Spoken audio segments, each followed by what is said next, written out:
All right, ladies and gentlemen, here we are finally with the weathering tutorial. This is Katan from the Mandalorian shoulder armor. I've painted this with a mixture of Tamiya paints. The base coat was a Duralumin, I believe, and I've added various chipping and other little small weathering details to this piece. But what you're here to see is how we turn it from that clean piece to this nice weathered used look. So in this tutorial I'm going to be going over the things that I use. All the products that I use will be listed in the description below, and hopefully this is helpful for anybody out there who wants to weather their pieces. So I'm going to go ahead and apologize ahead of time. The original audio that was on these videos got really badly distorted, so I'm going to be doing voiceover to walk you through this process. But I'm not going to speed the video up. I'm going to use the original footage so you can see everything in real time, how I got from that clean, kind of chipped up product to this weathered one here.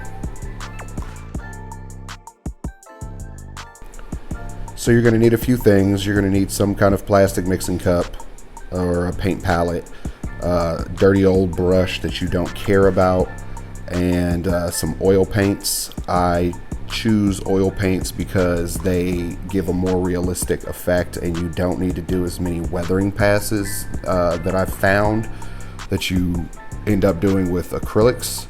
So oil paints are my go-to. I'll leave these products linked in the description below. Where I got them from. These are from Amazon. These are some pretty cheap oil paints, but they come in a palette of like 24 colors or something like that. So you can actually get in there and make some pretty interesting color combinations. And you're also going to need some naphtha. This is a thinner for oil paints, and this is essential, along with paper towels and gloves, so you don't get yourself all mucky.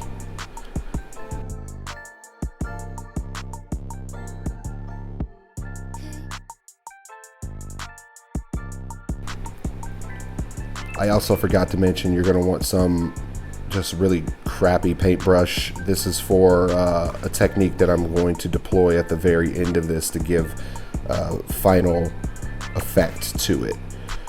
So you're going to take your two colors. For this one I opted to use a grayish, so I'm going to mix up some of this black and then some titanium white.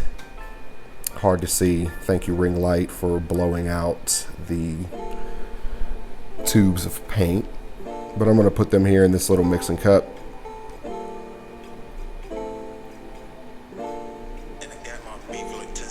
Take our flathead screwdriver that we forgot, open up our can of naphtha, and we're going to add a smidge to our paint. Not a ton. Just enough to break it down a little bit when we get to mixing it.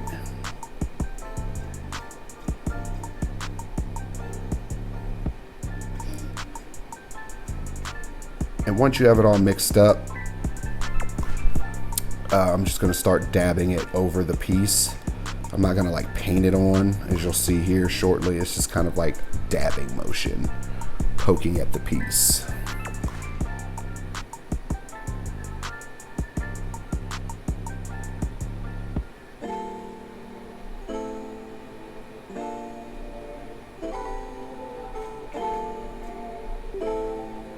Oh, I also forgot, you're going to need a paper towel. Fold that sucker up. This will be good for taking back some of the excess oil paint that's left on top of the prop. Give it another quick stir. It's kind of hard to see, but this is kind of a lighter black, so more of a gray. But like I said, then I'm just going to start dabbing it over the piece. Kind of random. There's no real rhyme or reason to how I'm doing it. And then dabbing with the dry paper towel and also moving it around a little bit to kind of spread that oil paint mixture across the piece.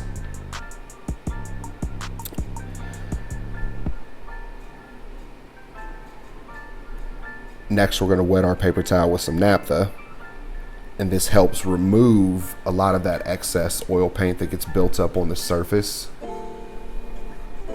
but more in a controlled and contrived way. You can kind of just dab it and it'll lift it up, but it leaves some of that blackish grayish residue there. And when you're mixing and putting on more oil paint over that naphtha that's still there kind of helps keep the oil paints activated so they don't solidify on the surface of your piece. So now I'm just going to go for total coverage. I'm going to take my paper towel again and I'm just going to start dabbing away. And if you find that your piece is too overly weathered, you can always just take a clean paper towel with some more naphtha on it and just wipe it away. Real easy, real simple. But this dabbing motion after I've covered the whole piece is what gives it that kind of texture.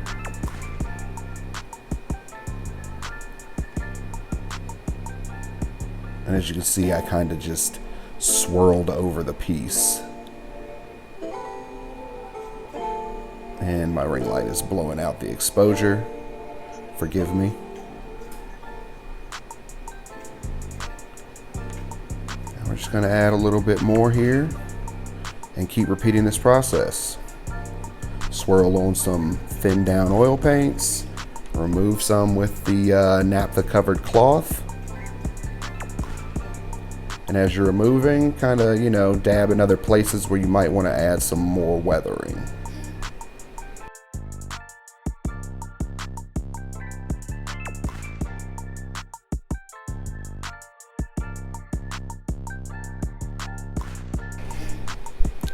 So once you're happy with the look of it, this is where that other paintbrush is going to come in play. This is going to be the final little weathering technique that I'm going to show you. And all you're going to do is take some mixing cup apparatus, that crappy brush with naphtha, saturate your brush with it, not too much, and you're going to flick the brush over the prop. Now what this is going to do is it's going to leave this water stained effect. Once this dries, you can actually hit this with a hair dryer or a heat gun just to accelerate the process, but that's how you end up with the oil or the water stained effect on your piece. Now you can do this with various different mediums. If you're doing acrylic paint, you can do it with acrylic thinner or lacquer thinner for lacquer paints. You just use the corresponding thinner with whatever paint type you have, and this is how you end up with this effect. And I really think this helps sells it. So that's it. That's the technique. That's what I did. And once again, I hope you guys enjoyed. If you did, drop a like, share the video, subscribe to the channel, and until next time. Alright guys, that was my weathering tutorial. I know it was a little rough. Like I said, I had some audio issues with the original footage where it was clipping or it cut out. I don't know, so I had to do voiceovers, and that was my first time doing voiceovers and my first YouTube tutorial. But now that that's out of the way, with a lot of the other projects I'm working on, my post-Sarlacc Boba Fett cosplay, I'm also working on a one-to-one bust of the pre-Beskar Mandalorian. I'll start filming more of that, and I will go back over these techniques and try to map this all out so it's a little bit more cohesive for the next videos. So I appreciate everybody who tuned in, watched the video, and I hope that you learned something. Once again, all the items that I used in this tutorial will be in the description below, like what everybody says. And I hope that you subscribe, like, and share this video, because I have lots of stuff to build and lots of things to share. All right, until next time.